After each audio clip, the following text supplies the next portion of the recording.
This is a fly that I simply call the Pink Tag Nymph.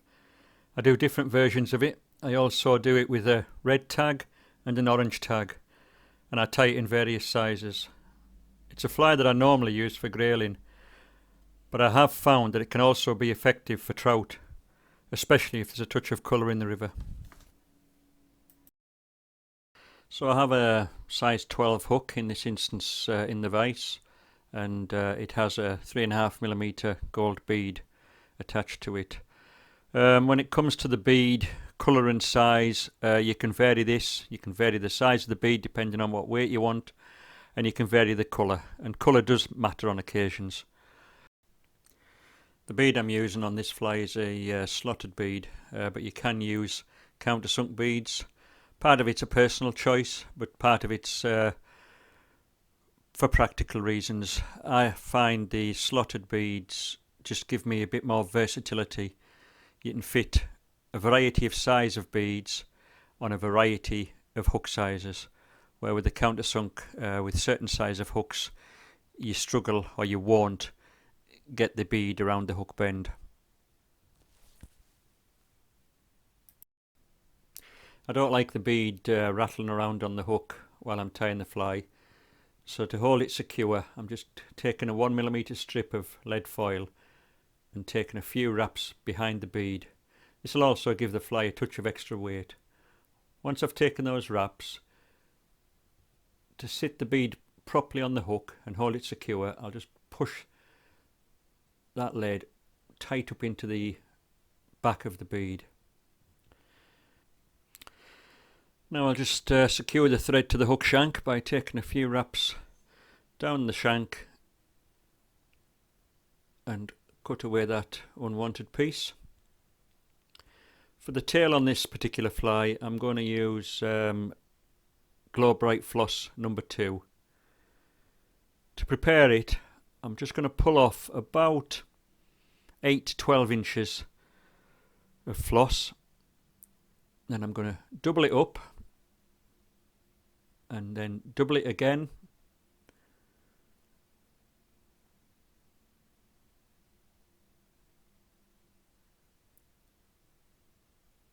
And then double it once more. So the tail will consist of about 8 strands of Glo-brite floss. How many strands you use, or the density of the tail, will be dictated by the size of the fly. So as fly size decreases, so does the amount of strands in the tail. I'll just square the end up there. I'll just snip that off, and now we can attach it to the fly. Come down the shank a touch, hold it against the hook and fasten it in. And we'll just take a few wraps to secure it in position. Come down right to the end of the shank just before it comes round the bend. Now I'll cut the tail to length. I don't like it too long, normally just beyond the end of the hook. That's it there, that's okay. And now we're ready to attach the gold wire for the rib.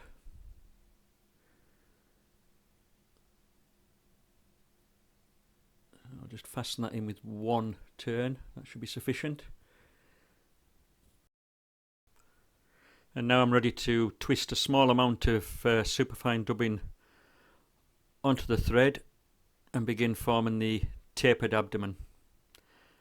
For anybody that's seen any of my other videos, I know I'm repeating myself, but for me it's little and often, and we can just add dubbing as and when needed.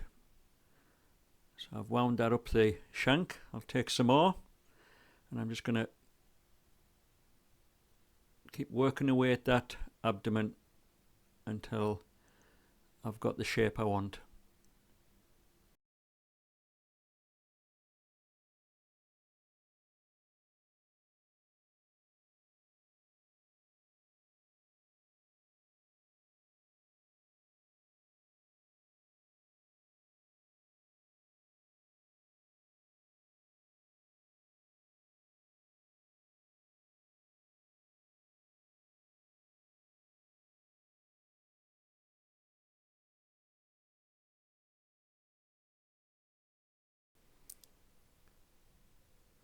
That should do. And now that I'm happy with the shape of the abdomen, we're ready to come up the hook shank or up the abdomen with the rib.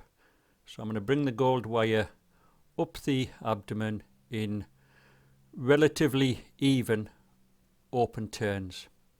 Once we're up behind the bead, we'll just take a few wraps to secure it and snip away the unwanted section. If you've got a little stub sticking up at this point, just flatten it. There it goes. That's it. That's flattened.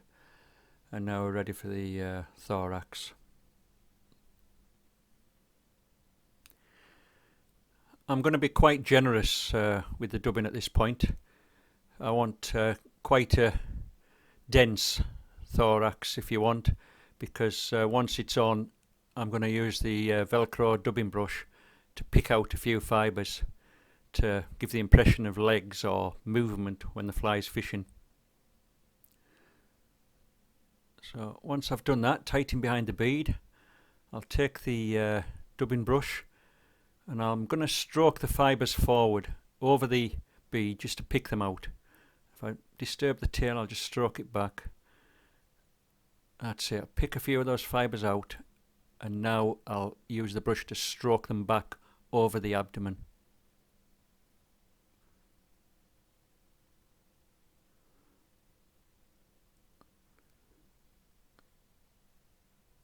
That's it. I'm happy with that. So I'll stroke them back and take a few wraps of thread behind the bead. These few wraps just help to tidy the fly up and get the fibres in position, ready for doing the whip finish and finishing the fly off.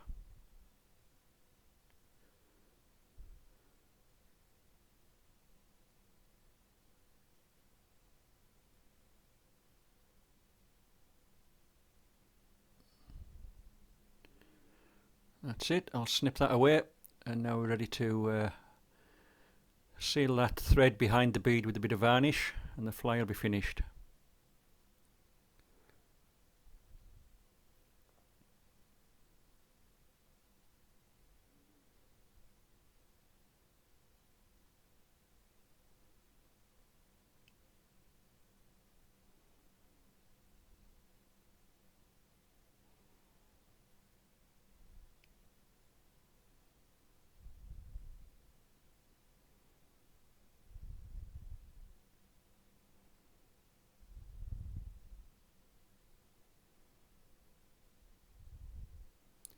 That's it.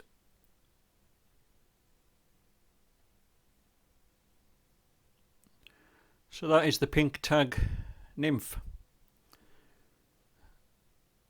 I'll give it a little twirl in the vise and you can have a look at it.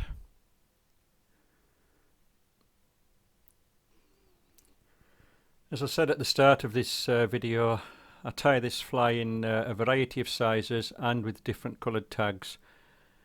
And it's worked very well for me on occasions, so if you like it and you decide to try it, I hope it does the business for you too.